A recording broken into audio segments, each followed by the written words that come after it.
কি করছো বড় বউ? রান্না করছি মা, রান্না প্রায় শেষ হয়ে এলো। আপনি গিয়ে বসেন, আমি খাবার নিয়ে আসছি।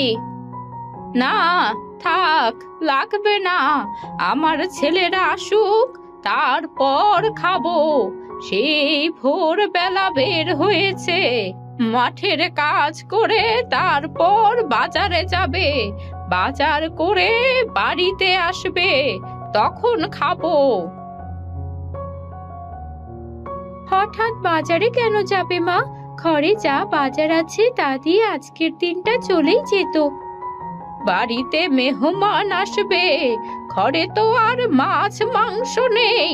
মাছ মাংস ছাড়া মেহমানকে কি খেতে দেবে শুনি?